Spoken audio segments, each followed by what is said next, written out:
Chegou então a altura de olharmos para a área ou o setor financeiro. É sabido como a inteligência artificial é utilizada em vários setores, mas aqui seguros, banca, etc., é utilizada de uma forma muito intensa e vai ser ainda mais no futuro. Porquê? Porque, como nas outras empresas, pode ajudar na produtividade, vamos saber se também ajuda no lucro e há cautelas, sobretudo neste setor, que devemos ter em conta. Já vamos falar com os convidados que temos, mas para já, para enquadrar melhor que qualquer outra pessoa este assunto, vamos convidar, ela está nos Estados Unidos, vamos convidar a Presidente da Unidade de Investigação em Inteligência Artificial de JP Morgan Chase, é também uma das maiores referências mundiais de robótica, vai aparecer ali, esperamos a qualquer momento, e é também professora emérita da Universidade de Carnegie Mellon. Eu vou chamar a professora Manuela Veloso, espero que a ligação, às vezes a tecnologia tem disto, esperamos que... Não sei, eu já estou ligada. Pois, eu não a estou a ver, mas estou a ouvi-la, seja muito bem-vinda. Obrigada, eu estou ligada com o vídeo e Muito bem, já está a chegar para os nossos espectadores da internet, só aqui é que não estamos ainda a vê-la, mas vamos vê-la. Muito bem, professora, esperamos o seu contexto para depois eu poder conversar com os nossos convidados. Ok, muito bem. Muito prazer, muito obrigada pelo convite. Aqui estarei só, talvez, uma apresentação um bocadinho mais académica, eventualmente, só para dizer, é suposto ser em inglês ou em português? Não sei. José, é português ou inglês? Ok, I'll do it in English. I think it's in English. Portanto, o que eu vou. What I'm going to tell you is a little bit about just these humans and AI, one way or another, trying to understand this interaction between what AI can do and what humans can do. And I only have 15 minutes, so this is going to be very fast. First of all, let me just highlight that AI, the science of artificial intelligence, is in fact something that tries to cover all the aspects of intelligence, all the aspects of learning, and therefore is a science of components. So we have to have natural language understanding, we have to have all sorts of speech understanding, image understanding, and all sorts of like any data processing. And that's what we call this perception. And then the cognition is the reasoning about all this data and the learning from this data, and eventually also the interaction with other agents, with other ability to have access to other information, and then the actual action. So this eventually integration was introduced with this word agents, which we now see everywhere, as the ability to integrate the data processing, the perception, the cognition, which is the reasoning, and eventually the actions. And it was done in the early 90s by Alan Newell at Carnegie Mellon University, who introduced this term agents as this integration of these three components. So I'm going just to focus on a little bit just one, what are agents, and then eventually give an example of what we can do with Gen AI that I would like to highlight. So agents, one way or another, are pieces of code that exhibit these three main components: the understanding of a task, the solving of the task, and the doing. So agents are somehow focused on solving a specific task. And so for the perception, you have these external observations, you have all sorts of like understanding requests, understanding messages from others. And then very importantly, when you think about an agent, it has its internal observations. It has its own kind of like a view of the world. And then it does do the reasoning, giving these observations, how in fact can you solve the problem? And solving a problem means generating actions that can be executed. So all these things go hand in hand in the sense that when you talk with your technology developers, when you think about AI and agents, it's about defining what are the actions that can be executed, what are the observations that the agent can have, and literally what is the reasoning that's going to connect these observations to actions. I'm going to give just a very simple example of what I call the DocuBot agent that is able to basically generate PowerPoint slides from text requests. So add a slide with some title and insert an histogram from some Excel, use column C. And through this language, this agent is able to eventually generate an actual PowerPoint slide. So here is an example of this agent in action. And this agent basically says, how can I help you today? And literally the human might say, run some execution analysis template for the last POV by order for company blah. DocuBot says done, and literally this runs this analysis, and all these slides are generated automatically from that request that had a template kind of like set of slides, and the language instantiates that template and is able to basically generate these slides. Now, what's important is that this DocuBot ends up like, interacting with the humans for further instructions. Do you have any further instructions? And then now the human in this agent, they can correct this set of slides, and literally they can ask to modify things in the actual information, modify the number of levels, modify the where the figures are. And then the DocuBot agent has one thing, which is when it does not understand, it might ask, what do you mean center the figures? All of them or not? So there is this interaction between humans and AI that is this dialogue until eventually the AI can do what the human requests. So I want to highlight that these AI agents ask for help from humans, attend their requests, but also continuously learn. So the view of AI, one way or another, in the finance industry or in any industry that was not born necessarily digital, is that in fact we have to have in our code, in our interaction with the computers, kind of a diamond, a test that wonders if AI can solve this task. And if AI can solve, you give it to this little yes, you give it to the AI-driven process. If not, then the humans do the solving. But then when we actually have the AI doing it, we can check that if there is confidence on this. And if there isn't, you give it back to the human. And then there is a box, which is very important, this memory box, that remembers how the humans or AI solved past problems. And literally, it hopefully improves the abilities over time.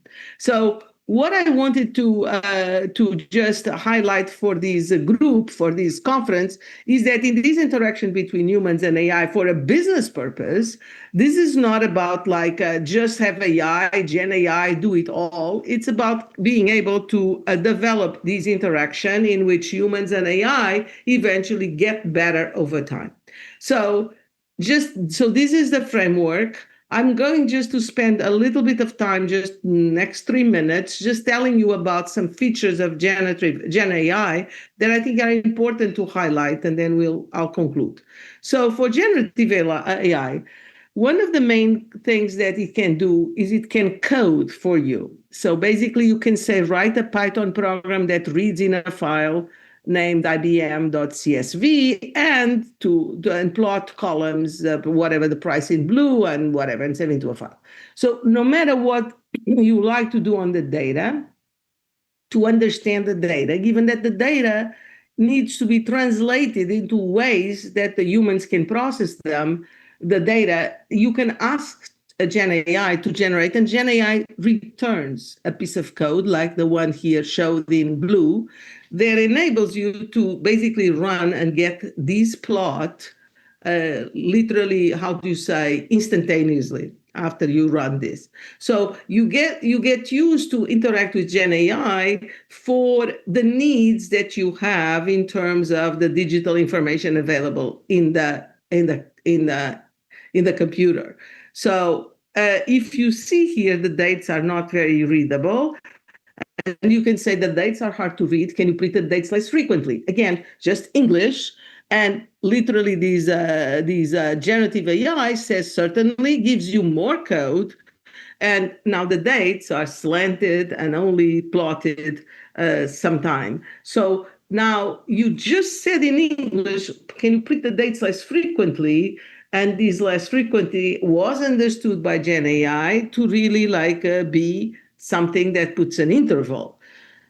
If this would not be the right interval, you could have continued dialoguing, but instead you can ask, like, please add another plot that shows the percentage of increase in price each day. Again, it gives you some code, and you get this ability to really see this other change of price underneath instantaneously, again, through this code that you can run and have it. And then finally, this is important, you can say things that refer to literally like these kind of like how do you say libraries that you understand exist, like RAMSAC. Can you add a red line that fits the data using RAMSAC? And on the bottom, can you have a horizontal line and some kind of dotted lines on plus and minus standard deviation? And interestingly, it understands it all and does what you need. So this power of generative AI to bridge the gap between the digital information and the needs that the humans, the companies may need, without necessarily having to go through the knowledge of how to program or how to do this. These are not very complex programs. They are not like find the next prime number programs. They are programs that access the data, and through this language, you are able to, through generative AI, to achieve exactly these types of like needs. And then you can also do more sophisticated requests rather than just RAMSAC or just plots of standard deviation. But you can ask, like, who are the top 5 administrators by total access for BlackRock funds released before 2020 as a pie chart. And again, the code returns it, you run on your data, and you get the pie chart representation. Or you can ask for a sunburst filter to Blackstone and then make a sunburst chart for total fund access. And now it does the sunburst for you. And then you can do like the last step, which is you can have your own API, not Sunburst, not RAMSAC, not some pie chart, but you can have your own functions.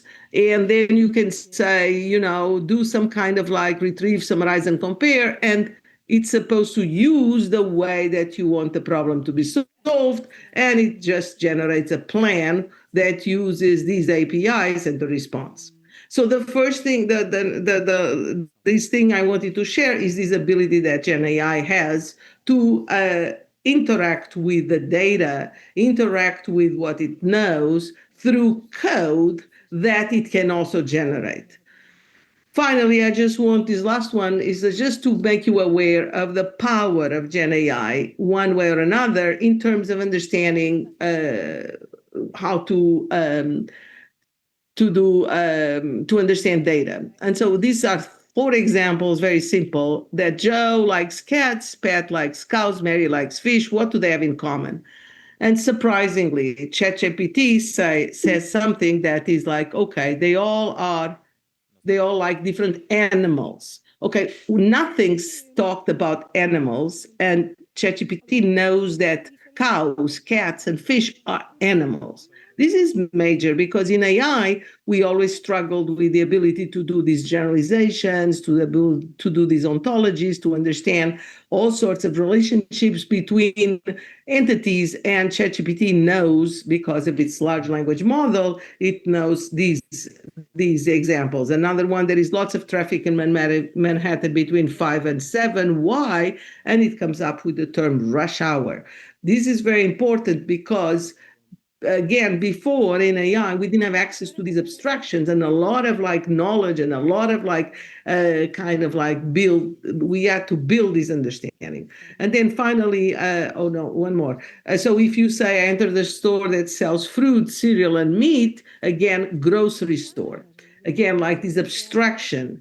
And the reason why I'm showing you this is because also if you have now in the financial world transactions in which, okay, we have transactions of entering some kind of of some kind of restaurant, a Balthazar, and then some boucherie and something, what do they have in common? And it comes up with the abstraction French cuisine, which will enable us to eventually understand much more the customers, because Gen AI can also generalize, and then you can address that French cuisine is something that they like just by their actual actions.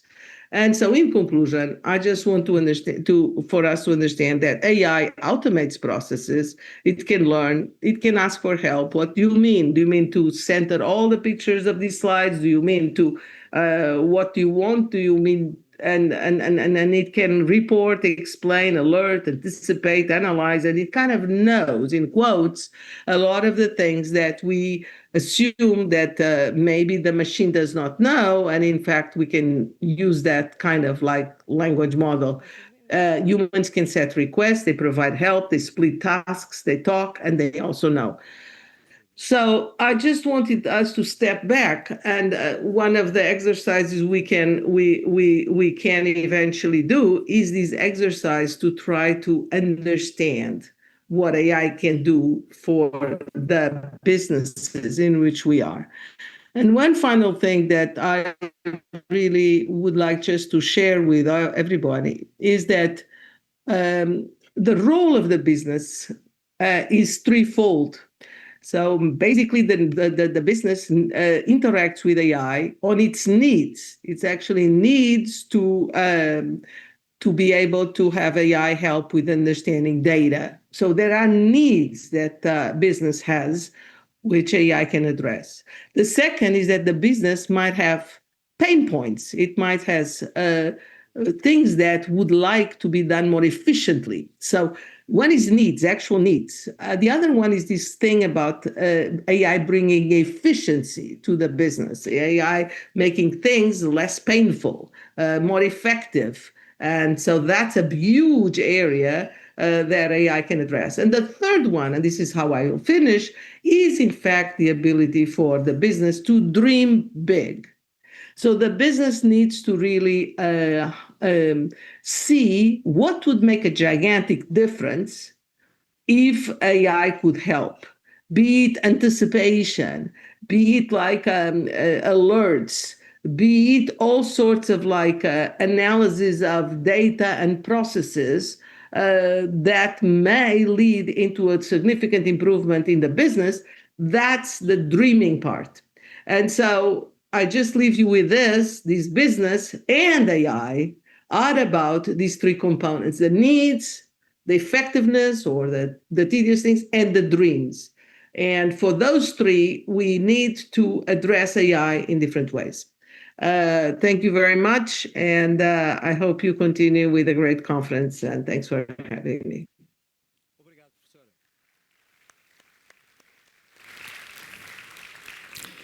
Bom, ficou feito o contexto em inglês, mas acho que todos nós entendemos. Vamos agora conversar sobre isso mesmo com os próximos convidados. Isabel Guerreiro, que é administradora executiva do Banco Santander de Portugal, bem-vinda. E ao Pedro Bizarro, que é cofundador e Chief Science Officer da Fitzal. Bom, eu iria começar pela Isabel e como é que a inteligência artificial já está a ser utilizada no banco? Como é que é ou não já uma realidade? Acho que a primeira, começo por, antes de mais, obrigada por me terem convidado para estar aqui. Em relação ao tema do AI, eu acho que existe este hype à volta do AI no momento em que se lança o Generative AI. Contudo, o AI já era ou já é usado em larga escala muito antes desta nova realidade que o Gen AI veio trazer. Com toda a componente de Machine Learning é aplicada em N contextos no Santander e no banco, no grupo, desde decisões de risco até ganhos de eficiência, até como propor ao nosso cliente qual é a sua next best offer. Obviamente que com a chegada do Gen AI há uma mudança significativa na forma, por um lado há um awareness em toda a organização sobre das possibilidades que o AI pode trazer. Parece-me que às vezes também há um bocadinho uma fantasia à volta daquilo que pode trazer, porque sem uma condição fundamental, que é os dados estarem estruturados e disponíveis, nada pode acontecer, mas pronto. Assumindo que essas condições são respeitadas, então, essas condições estão presentes, e fizemos um caminho prévio para poder chegar aí, nós já começamos neste momento a utilizar também GenAI. Portanto, numa primeira fase, é apenas a AI clássica, Machine Learning, e para já, ainda numa fase, ainda na sua infância, temos já múltiplos casos de uso em que notamos um incremento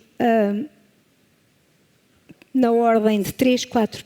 Mas quando há uma mudança da clássica há uma para mudança. a GenAI? Na clássica, os grandes ganhos são ganhos de eficiência, por um lado, e de eficácia no ponto de vista de eu apresentar aquela que é a melhor solução no melhor contexto ao cliente. E, portanto, há esses grandes benefícios. O GenAI, o que traz e os casos de uso que estamos a fazer são casos de uso numa lógica mais de negócio e menos de eficiência, são de incrementos de produtividade, portanto, 2, 3 vezes superior àquele que teríamos sem a utilização. Isabel, mas se aumenta essa produtividade, aumentam também mais os riscos com esta mudança? A indústria que eu represento é uma indústria, eu diria, sendo eu suspeita, obviamente, uma indústria provavelmente a mais regulável, a par da farmacêutica do mundo. E, portanto, essa regulação, desde logo porque temos informação muito sensível, obriga-nos a uma responsabilidade muito maior. Portanto, sim, o AI pode ser usado para o bem e para o mal. Mas com esta mudança para a GenAI, há mais riscos? Ou seja, as potencialidades são óbvias, mas aumenta também mais riscos? Acho que os riscos de fraude aumentam muitíssimo. E, aliás, não só aumentam como já são uma realidade. Portanto, algumas das ferramentas que utilizávamos no passado já não são acionáveis neste momento. Há alguns riscos também de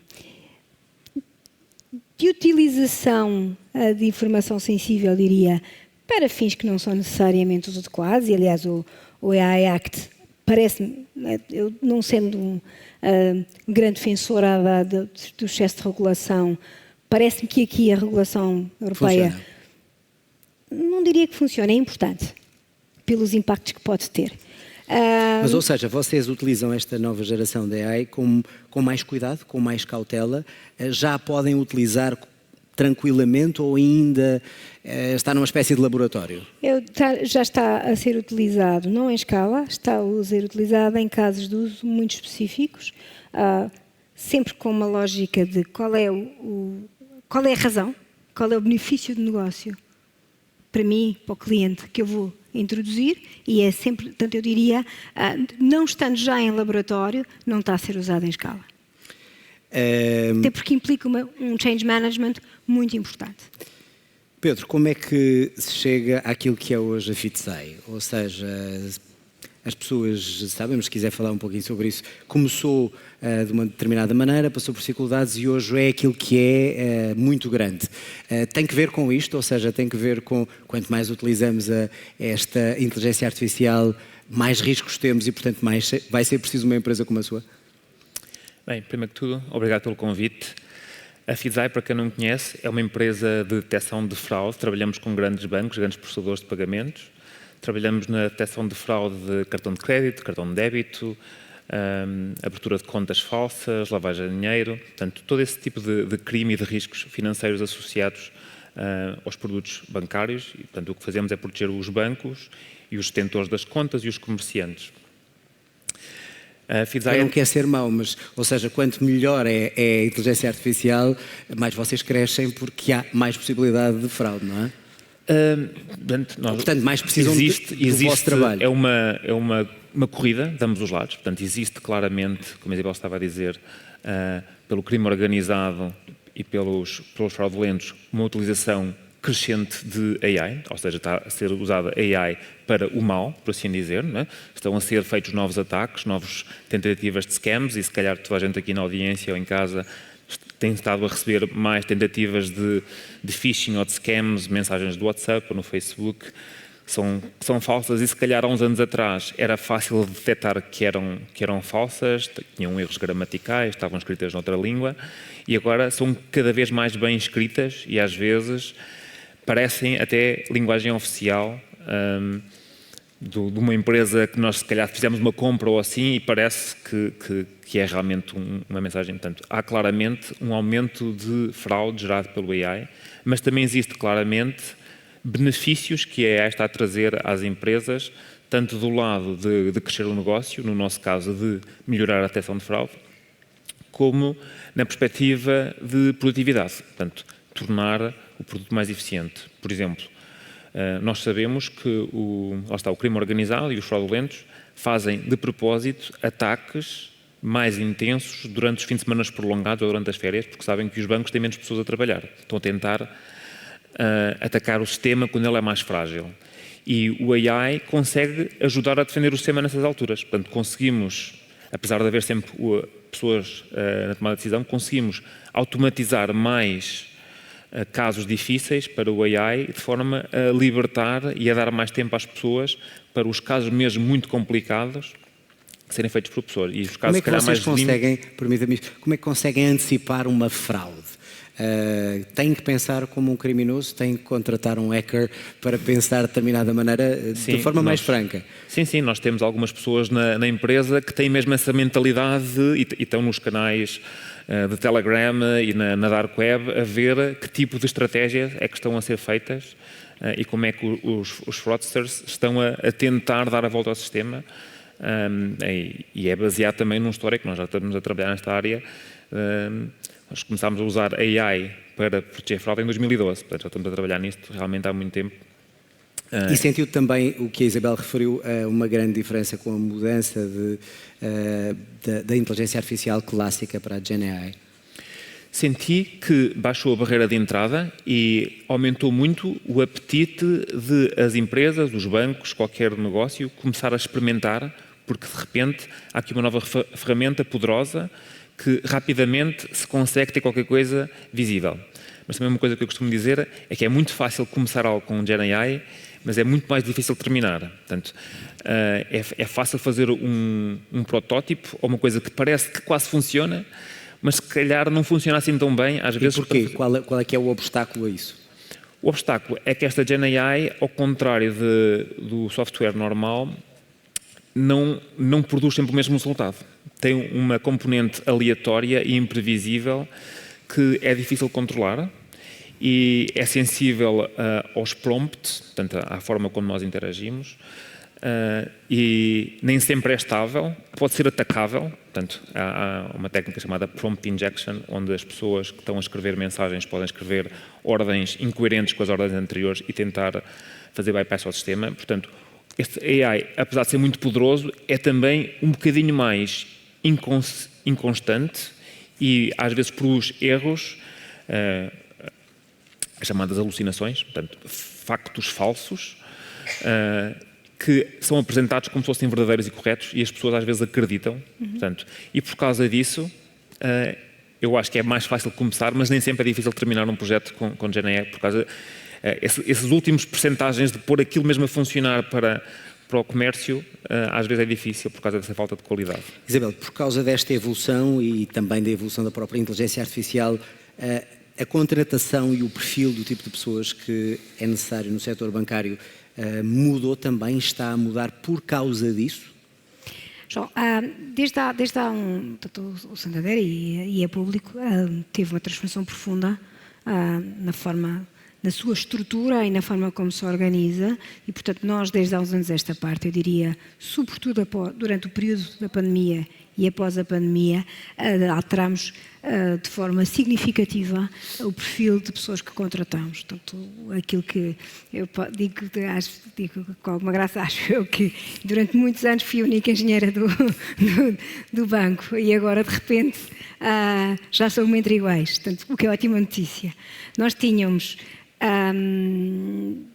tipicamente alguém que ia para a banca vinha de business ou de direito e agora neste momento o que nós procuramos sobretudo são perfis STEM Portanto, nós criámos uma equipa forte e robusta de Advanced Analytics, ou seja, Data Scientists, Data Engineers. Temos também muitos developers, arquitetos. Temos também... Ou seja, alguém que domine bem esta linguagem esta e este linguagem, tipo de pensamento. toda a componente digital marketing, ou seja, houve uma alteração relevante. Obviamente, não...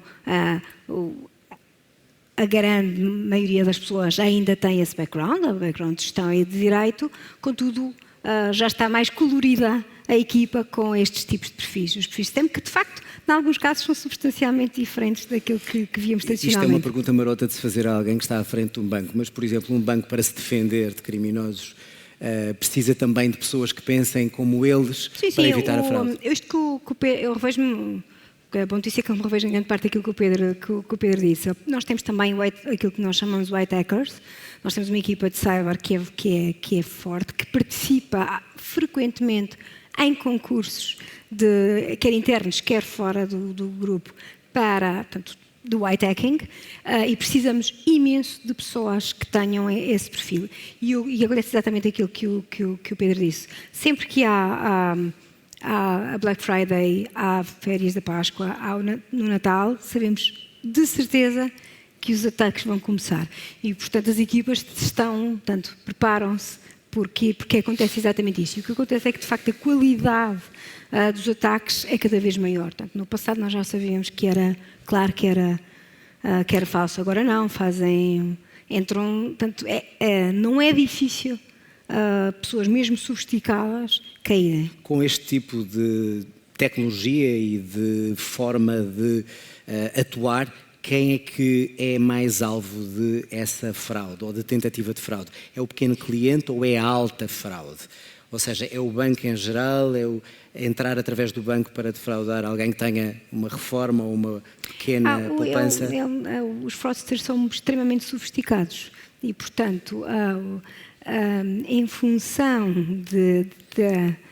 do quão é mais fácil ou menos fácil entrar nos nossos sistemas, felizmente nós aqui estamos bastante protegidos, utiliza-se naturalmente que se eu puder atacar uma empresa ou um cliente private que tenha quantidades maiores é mais interessante, mas felizmente também muitas vezes tem um tipo de proteção maior. Portanto, o que acontece é, às vezes vão para os pequenos montantes, muitos pequenos montantes, em que ou as pessoas são menos savvy a esse nível, ou então se calhar a proteção é menor. Pedro, quem é que são os vossos, não quero nomes nem listas, mas os vossos principais clientes? São instituições financeiras? São privados? São milionários? Quem é que procura uma empresa como a vossa? Sim, são essencialmente instituições financeiras, portanto, grandes processadores de pagamentos e grandes bancos, mas também bancos mais pequenos, portanto, nível 1, nível 2, nível 3, isso é uma classificação. Nós trabalhamos com bancos de todas as escalas, temos clientes desde Nova Zelândia, ao Canadá, do Brasil, à Alemanha, portanto, temos clientes em todo lado. Para ter uma noção da escala, nós estamos, este ano, em princípio, vamos processar cerca de 8 trilhões de dólares em transações, que vem mais ou menos ao PIB português a cada 10 dias. E isto só acontece porque estamos a trabalhar literalmente com centenas de clientes e eles próprios com milhões e milhões de contas. Portanto, a FISAI neste momento já está a proteger cerca de 1 bilhão de contas de pessoas pelo mundo fora.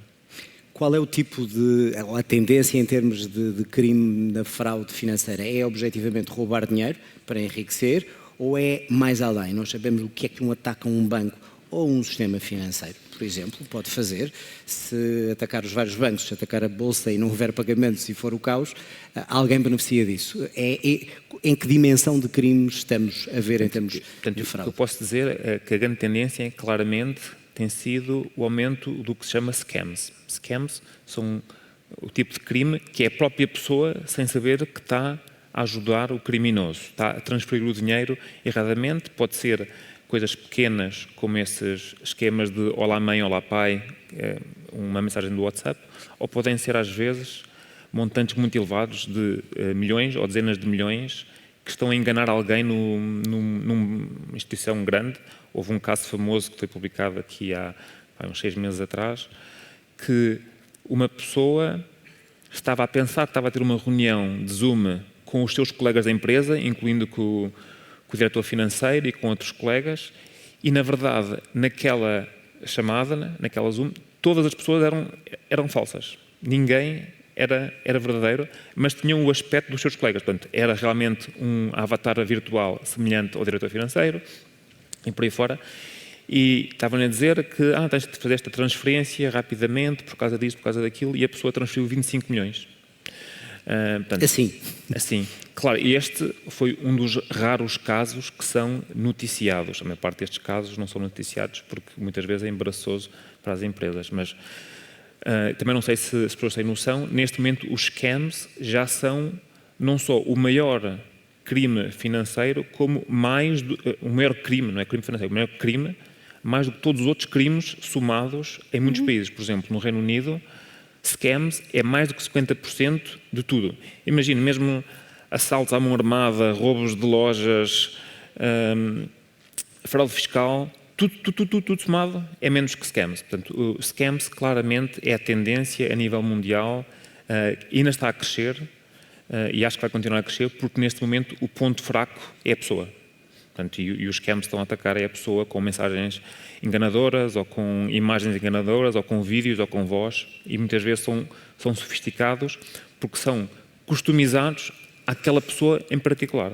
Portanto, foram pesquisar informação no LinkedIn ou no Facebook, sabem o nome da pessoa, sabem o nome do colega, sabem o título, sabem o que é que ela reporta na empresa, sabem o que é que costuma fazer, e fazem mensagens, às vezes, muito bem feitas, e que, se calhar, tirando informação aqui, mais informação ali, conseguem depois construir uma narrativa que a própria pessoa, lá está, que é enganada e faz a transferência.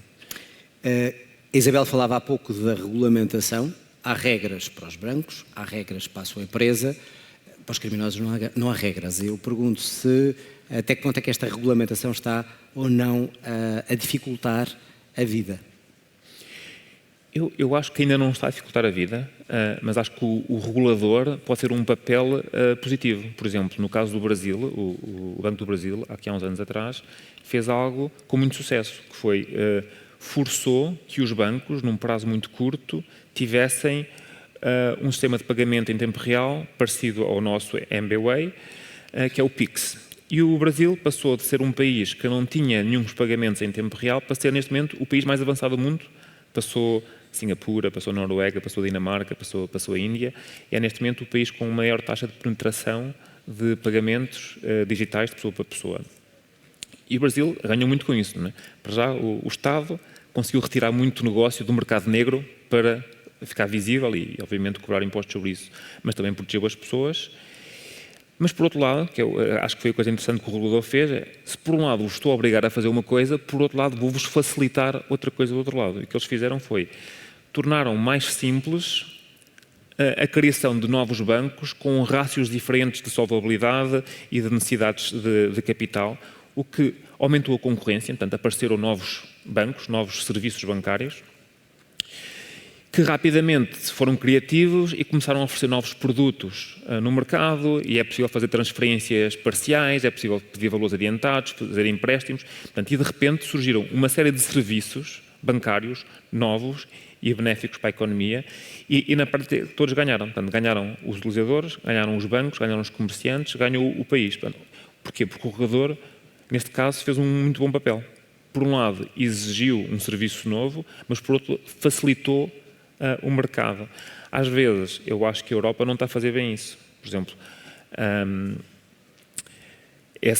o AI Act, o famoso AI Act, é um documento extremamente complexo. É muito longo. São mais de 400 páginas de documento, com várias referências para outros documentos sobre privacidade e tratamento de dados. O que obriga é que só perceber o que é possível fazer é muito complicado. E depois, muitas palavras no próprio AI Act são dúbias. Por exemplo, apesar de ter boas intenções, diz que AI não pode ser usado para manipular pessoas. A pessoa diz, eu realmente não quero que o AI me esteja a manipular. Mas será que marketing não é um bocado disso, não é? Quando estamos a colocar um produto online... Ou quando utilizamos a AI para saber as necessidades de um cliente? Exatamente. Portanto, isso ou seja, há um bocadinho de manipulação quando se está a fazer marketing, quando se está a fazer sugestão de produtos, sugestão de uma música, não é? E, portanto, uma empresa que esteja a trabalhar nessa área diz, posso fazer isto ou não posso fazer isto? Fica dúbio. E isso não é bom numa regulação. A regulação devia ser simples de perceber, simples de implementar, e é isso que acho que podíamos fazer melhor na Europa. Isabel, quando se está à frente de um banco, já falámos sobre a regulamentação também, este tipo de regulamentação também vos confunde, também vos levanta problemas? Não digo a regulamentação, obviamente, daquilo que têm que cumprir por serem uma instituição financeira, mas em relação à utilização da AI. Eu concordo com o Pedro no sentido em que, de facto, há uma tendência grande de tornar tudo, as frameworks bastante complexas. Nos casos em concreto, há uma classificação do que se pode fazer e do que não se pode fazer que é relativamente clara. Este tema da manipulação, eu acho que o que é preciso dizer é se a pessoa aceita ou não que os seus dados sejam usados. A partir do momento em que temos a aceitação... Já não há manipulação e pode... Agora, há coisas no qual não pode ser usada. Quais são as coisas? Eu não posso, para definir o scoring de risco de um cliente, eu não posso utilizar informação que possa discriminar os clientes. Ou seja, uma informação exterior? Há alguma informação exterior que possa causar... Saúde, etc. Isso. Tal como também na saúde não pode ser utilizado para definir se eu lhe vendo ou não um seguro de saúde. Também me parece que há uma procura de tentar proteger o consumidor. Às vezes, de facto, um excesso de preocupação do consumidor leva a extremos que depois torna as empresas com uma aversão ao risco. O receio é tão grande de fazer determinadas coisas que pode amputar ou pelo menos diminuir a capacidade de inovação. Só o Pedro queria acrescentar qualquer coisa que está a dizer. Queria fazer um ponto sobre a questão da proteção do consumidor e como é interessante, como nós trabalhamos com muitas geografias, vemos realidades diferentes. E às vezes vemos que o regulador numa geografia, por causa de um motivo, faz uma coisa e noutra geografia, pelo mesmo motivo, faz a coisa oposta. O inverso. Por exemplo, voltando ao tema do Brasil, no Brasil, para proteção do consumidor, os bancos são obrigados a partilhar dados para impedir a fraude. Porque se alguém está a fazer fraude, então eu vou dizer aos outros bancos, esta pessoa está a fazer fraude, tenham cuidado. Na Europa, a proteção do consumidor é proibido partilhar dados. Portanto, é engraçado, não é? Que ambos querem proteger o consumidor, mas decidiram exatamente o oposto. Até escolher qual é o país para ser mais favorável a cada um. Isabel, tivemos a falar das fraudes e dos ataques, que é o que preocupa muita instituição financeira e o consumidor. Vamos ver o que é que um banco faz para ser mais produtivo, para ter mais clientes e para conseguir o seu objetivo de gestão. Como é que se utiliza a inteligência artificial hoje, com a geração nova de inteligência artificial, para conseguir isso? De que forma? Ou seja, saber as necessidades dos clientes, como vender melhores produtos, como é que ela é utilizada como ferramenta? Bem, em primeiro lugar, o approach que nós temos, tudo o que tem a ver com AI e com Gen AI tem que existir com um propósito. Ou seja, nós não vemos a utilização do AI para satisfação intelectual, seja de quem for. Portanto, qual é o propósito? Mas é para dar mais produtividade ao banco. Qual é, portanto, ou seja, nós identificamos quais são os use cases, ou seja, quais são os contextos em que aquela escolha, a utilização da AI e, em concreto, Gen AI, vai ser melhor ou vai ter melhores resultados, seja do ponto de vista de eficiência, seja do ponto de vista de eficácia para a minha organização. Portanto, exemplos onde de facto já existe. Tudo o que tenha a ver com streamline de processos. Exemplo, eu preciso de tratar todos os meus processos, tipicamente de empresas ou de crédito à habitação, que têm que ser super eficazes. É um fator fundamental, provavelmente até de sucesso junto dos meus clientes, eu ter uma capacidade de resposta imediata e de o time to cash ser o mais rápido possível. Então, se eu conseguir treinar modelos que aprendem rapidamente e que com isso eu ter toda a componente processual tratada, eu torno o meu processo imensamente mais eficiente. Ganho ao cliente e ganho eu também. Portanto, ganho ao cliente porque eu tenho um time to market muito mais rápido, um time to cash, e ganho eu porque tenho um esforço que tipicamente no passado era executado por pessoas e que agora não tem a mesma necessidade e com um nível de precisão, tendo os guardrails que o Pedro referiu, para evitar estas alucinações, que é um nível de precisão se calhar até mais elevado do que do humanos, o que é um bocadinho às vezes assustador. Outros exemplos, imaginando que eu posso ter um sales coach, ou seja, eu sou um vendedor e se eu conseguir entender qual é a forma mais eficaz de, em contexto de cliente, fazer uma proposta, eu conseguir ter taxas de conversão mais altas. Isso é um exemplo de eficácia. E conquistar clientes, ou seja, nós sabemos que há uma competição feroz para conquistar clientes, manter clientes. Como é que a inteligência artificial é utilizada nesse sentido? Hoje em dia, por exemplo, tudo o que tem a ver com o mundo digital marketing já praticamente não precisa, ou precisa de muito menos pessoas. Conseguir ter uma jornada de comunicação de marketing, que há bocadinho referiu manipulação, de facto é dirigida ao perfil daquela pessoa, é aquilo que o TikTok faz e que outros fazem. Já viu o impacto que isso pode ter? Então vou apanhar, porque esta deixa não podia, como jornalista, deixá-la. Menos pessoas. Menos pessoas no marketing, menos pessoas nos balcões, não é? É normal que isto tenha acontecido na banca ultimamente.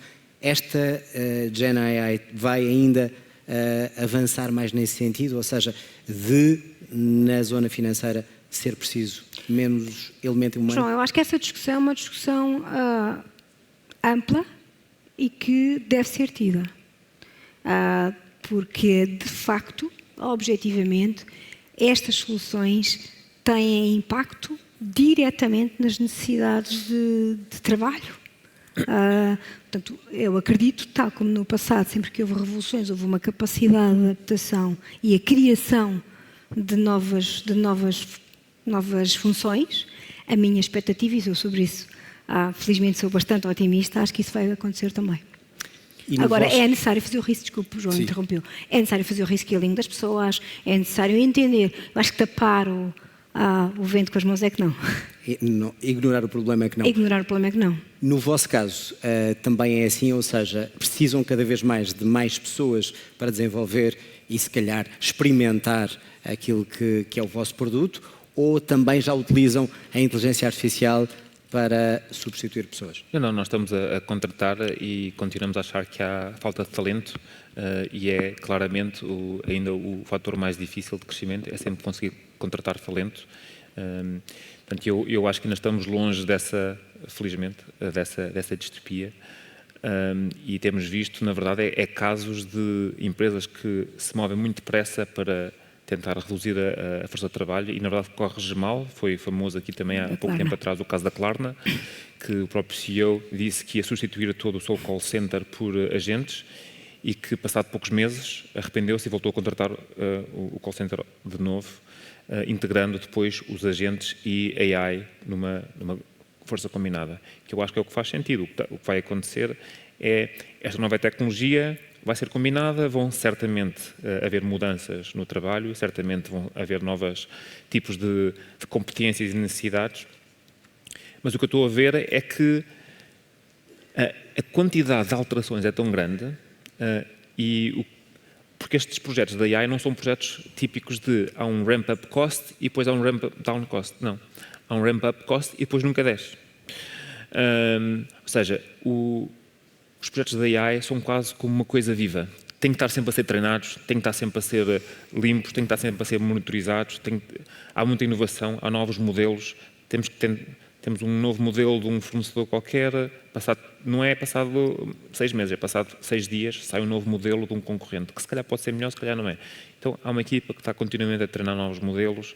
Portanto, ou seja, surgiram toda uma nova grupo de profissões que estão a tentar otimizar e controlar e a monitorizar estes sistemas da AI. Portanto, eu tive aqui responsáveis da defesa e algo que nós pensávamos que seria uma Star Wars ou algo impensável acontece muitas das vezes. E uma das perguntas que eu deixei era se alguma vez já poderíamos deixar a inteligência artificial apertar o gatilho, tomar a decisão de apertar o gatilho. No vosso caso, também caminha-se no sentido ou não de ser a inteligência artificial a tomar uma decisão sobre qual é o criminoso e qual é a pessoa a defender? Eu acho que literalmente apertar o gatilho seria bastante triste que isso acontecesse e eu espero que não aconteça. Claramente vai haver AI. Eu costumo dizer que em todos os sítios onde há uma decisão, por muito pequena que ela seja ou por muito grande que ela seja, pode haver AI. Pode ser uma decisão tão simples como ligar o limpa-parabrisas do carro, não é? E há sensores de chuva nos carros que já fazem isso. Pode ser uma decisão complicada do investimento, que vai haver AI. Portanto, em qualquer sítio, do mais pequeno ao maior, pode-se colocar AI. É uma escolha nossa, onde é que a vamos colocar? Uma escolha nossa, sociedade, onde é que vamos colocar? E eu acho que não devia ser colocado nesses casos dramáticos, até porque nós sabemos que a AI falha de vez em quando, não é? Eu trabalho em AI há muito tempo e há falsos positivos, falsos negativos, e nós sabemos que no fim do dia não é a AI que é responsável, é quem desenhou o sistema e montou o sistema e colocou o sistema em produção que é responsável. Isabel, apesar de é diferente a banca da defesa e da empresa da FITSAI, a banca lida muito com dados e com números, algo que é, imagino eu, e não sou engenheiro e portanto estou aqui como leigo, o grande terreno fértil da AI. A banca caminha para isso? Caminha para, não digo para a exclusão do humano, mas cada vez mais ser a inteligência artificial. Podemos pensar daqui a um tempo que a banca é cada vez mais decidida por esses algoritmos, sempre com uma decisão humana? Nós já temos muitas das nossas decisões, já são suportadas em dados e suportadas em algoritmos que depois são ou não validados por humano. As decisões de risco, pelo menos naquelas mais corriqueiras dos particulares, dificilmente são decididas por seres humanos. E não caminhamos nesse sentido? Ou seja, não é caminhamos, João. Eu acho que em alguns casos já lá estamos. Ou seja, um simples empréstimo pode ser decidido por inteligência artificial? Ou seja, é este empréstimo, são estas as condições de socorro, de forma normal. Já é? Sim. Em termos de risco, pode ser decidido.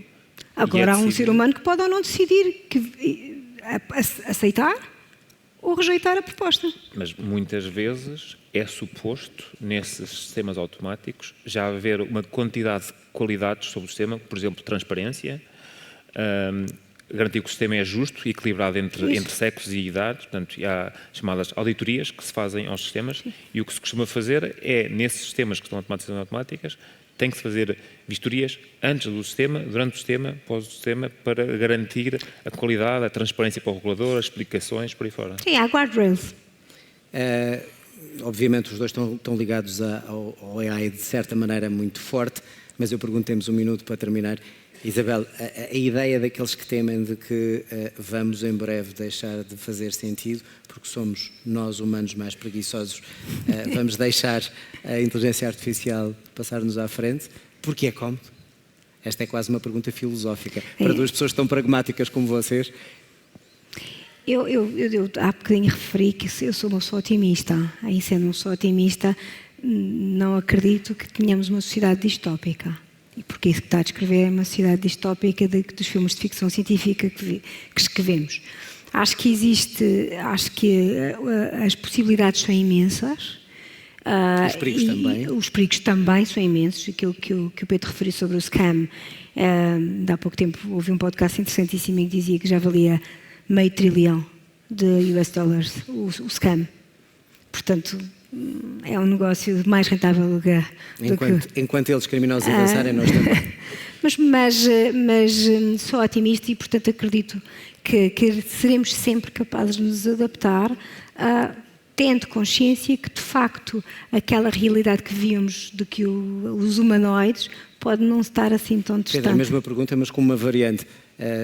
Vão empresas como a sua continuar a estar à frente dos criminosos ou eles cada vez se sofisticam mais e com apoios políticos internacionais e são, por isso, muito potentes? Eu acho que claramente há uma corrida com a tecnologia, como sempre houve.